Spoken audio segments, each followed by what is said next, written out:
Hello students, मेरा नाम है विजय कुमार और आज मैं आपके लिए लेकर आया हूँ बीपीटी यानी कि बेसिक प्रोपोर्शनैलिटी थ्योरम, जिसको हम लोग थेल्स थ्योरम के नाम से भी जानते हैं। तो चलिए स्टार्ट करते हैं। तो बेसिक प्रोपोर्शनैलिटी थ्योरम और या थेल्स थ्योरम को सीखने से पहले हम लोग कुछ थोड़ा सा बेसिक सीखते हैं। और जैसे कि किसी भी ट्रायंगल का एरिया कैसे फाइंड किया जाता है और उससे रिलेटेड जो एक दो थ्योरम है उसको जानते हैं, जिसका यूज होना है इसमें। तो सबसे पहले यहाँ पर हम एक ट्रायंगल कंसीडर करते हैं। मान के चलिएगा इस तरह से आपको कोई भी एक ट्रायंगल दे रखा है और इसमें आपको हाइट पता हो। हाइट मतलब परपेंडिकुलर डिस्टेंस, ठीक है। आपको इस तरह से इसकी परपेंडिकुलर डिस्टेंस पता है। तो ये अगर बेस है तो सिंपल सा फार्मूला क्या होता है एरिया निकालने का? एरिया का फार्मूला होता है 1/2 इंटू बेस इंटू हाइट, ठीक है। तो ये बेस हो जाएगा और हाइट क्या हो जाएगी? ये, ठीक है, जो परपेंडिकुलर डिस्टेंस होती है। अब ये तो सिंपल सा था। मान के चलिएगा कोई भी ट्रायंगल कुछ इस तरह से दे रखा है, ठीक है। ये ए पॉइंट है, ये बी पॉइंट है और ये सी। इसका अगर आपको एरिया फाइंड करना है तो इसका एरिया फाइंड करने के लिए आपको क्या पता होना चाहिए? इसमें बेस पता होना चाहिए और परपेंडिकुलर डिस्टेंस पता होनी चाहिए।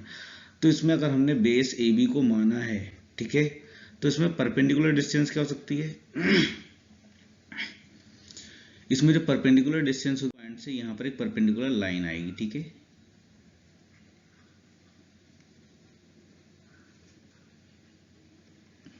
यहाँ पर ये हो जाएगी परपेंडिकुलर डिस्टेंस या परपेंडिकुलर, इसको हाइट भी बोल सकते हैं। तो इस कंडीशन में एरिया ऑफ जो ए बी सी ट्रायंगल बन रहा है, इसका एरिया क्या हो जाएगा? 1/2 into A B into height, यानी कि, ठीक है।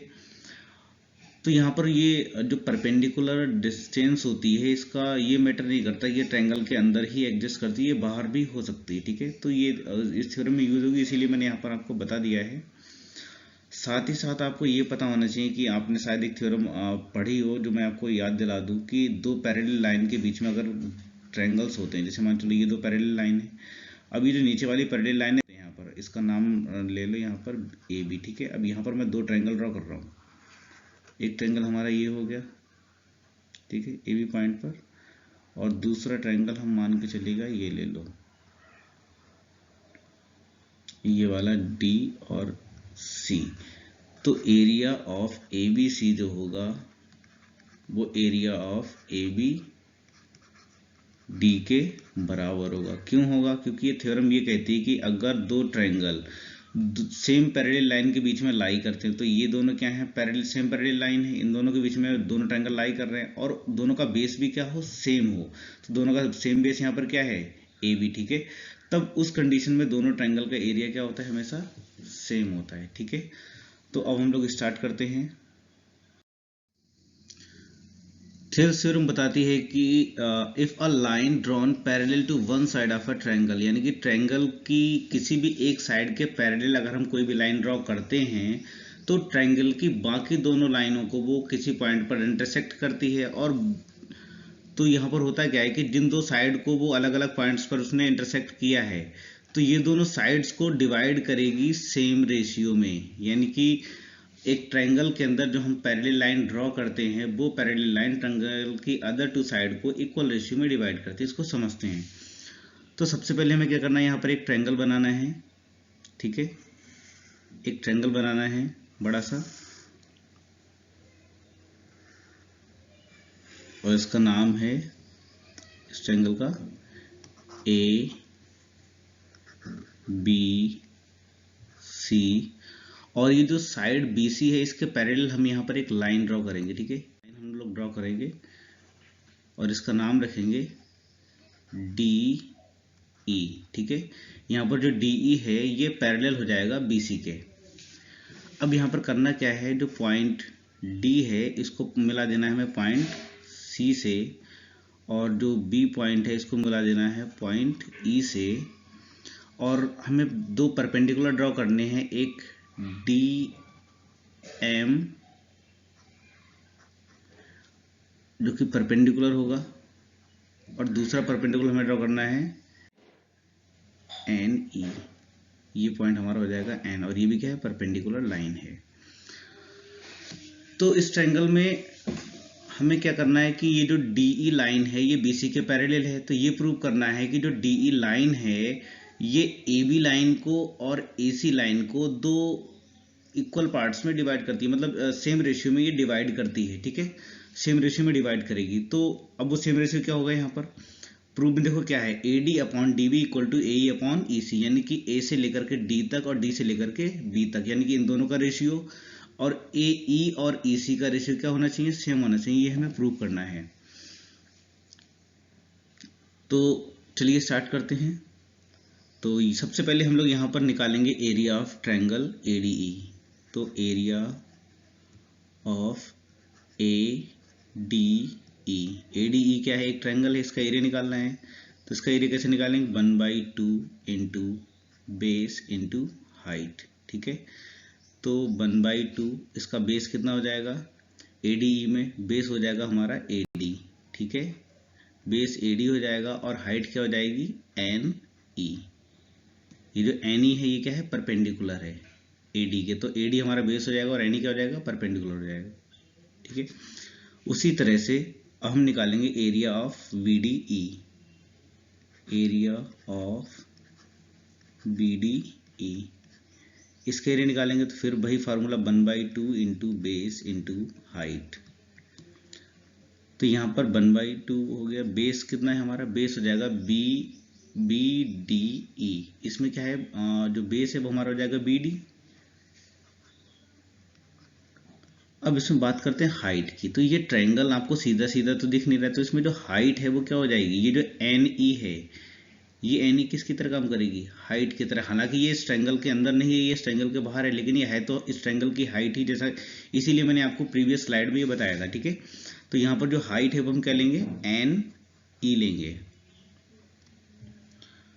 और इसके बाद क्या है, इसको इक्वेशन 1 मान लो, इसको इक्वेशन 2 मान लो, एंड इक्वेशन 1 को आप इक्वेशन 2 से डिवाइड कीजिए, तो हमें क्या मिलता है, area of ADE divided by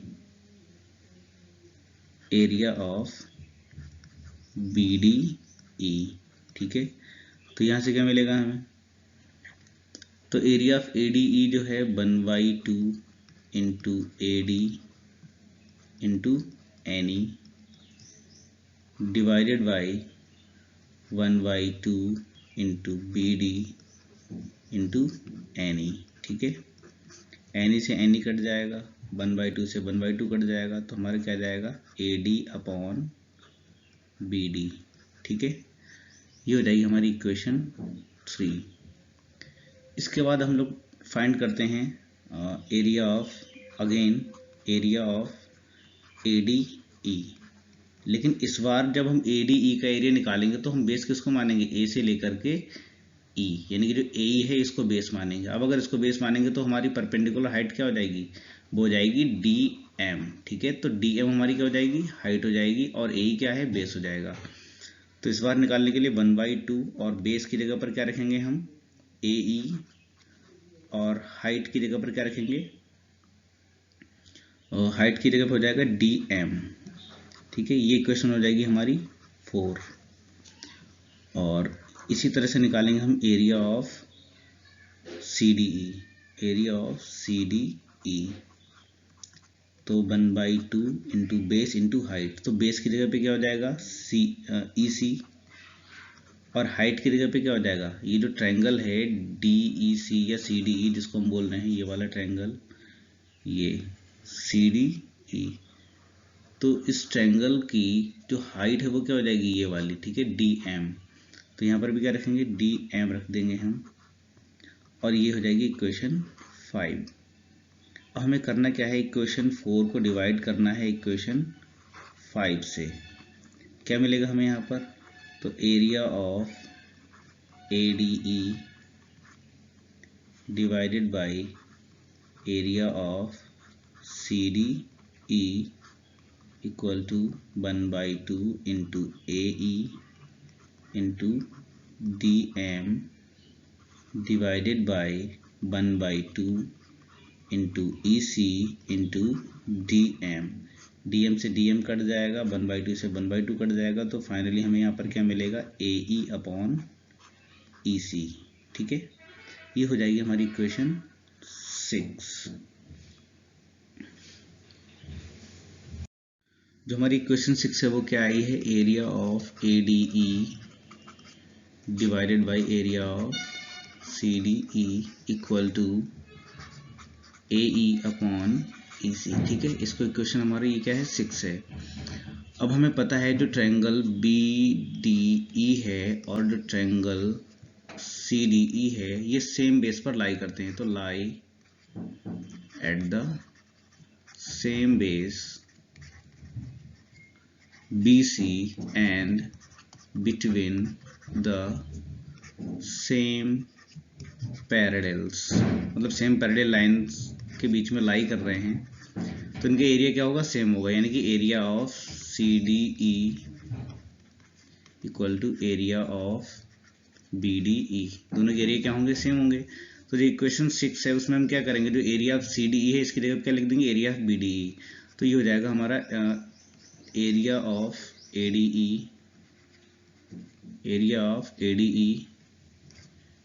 divide by area of BDE equal to AE upon EC। अब यहाँ पर area of ADE upon area of BDE की जो वैल्यू इक्वेशन 3 में दे रखी है वो क्या दे रखी है, वहां पर दे रखा है ये